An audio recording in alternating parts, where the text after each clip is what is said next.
ಉಡಾಯಿಸೋ ಖಾರ ಬಣ್ಣ ರುಚಿಯನ್ನು ನೀಡುತ್ತದೆ. ಮೆಣಸಿನ ಪುಡಿ ಚಿಂದಿ ಉಡಾಯಿಸೋ ಖಾರ ಬಣ್ಣ ರುಚಿ.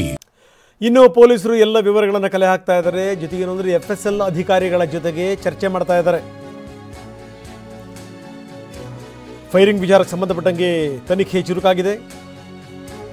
DYSP ಹಾಗೂ ಅಧಿಕಾರಿಗಳ ಜೊತೆಗೆ ಈಗಾಗಲೇ ಮೀಟಿಂಗ್ ಶುರುವಾಗಿದೆ. FSL ತಂಡ ಕೂಡ ಮೀಟಿಂಗ್ನಲ್ಲಿದೆ.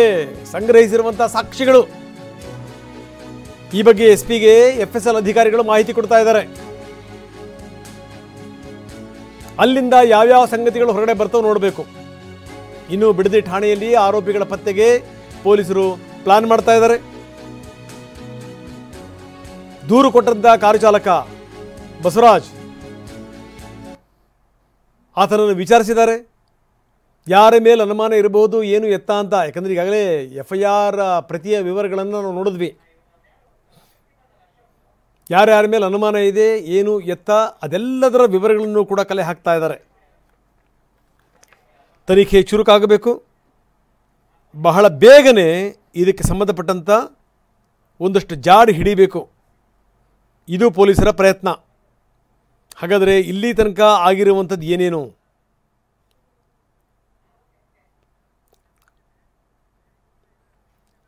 ಇಲ್ಲಿ ಹಲವಾರು ಸಂಗತಿಗಳಿವೆ. ಏನು ಅಂತಂದರೆ ಈಗ ರಾತ್ರಿ ಆದಂಥ ರಾತ್ರಿ ಘಟನೆ ಆದ ತಕ್ಷಣ ಅಲ್ಲಿ ಒಂದು ಸ್ಥಳೀಯ ಆಸ್ಪತ್ರೆಗೆ ಕರ್ಕೊಂಡು ಹೋದರು.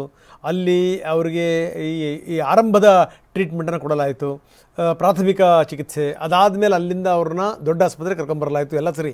ಆದರೆ ದೂರು ಕೊಟ್ಟಿದ್ದೆಷ್ಟೊತ್ತಿಗೆ? ದೂರು ಕೊಡೋಕ್ಕೆ ಯಾಕೆ ಮೀನಾಮೇಷ ಮಾಡಿದರು? ಇಂಥ ಹಲವಾರು ಪ್ರಶ್ನೆಗಳು ಕೂಡ ಎದ್ದಿವೆ.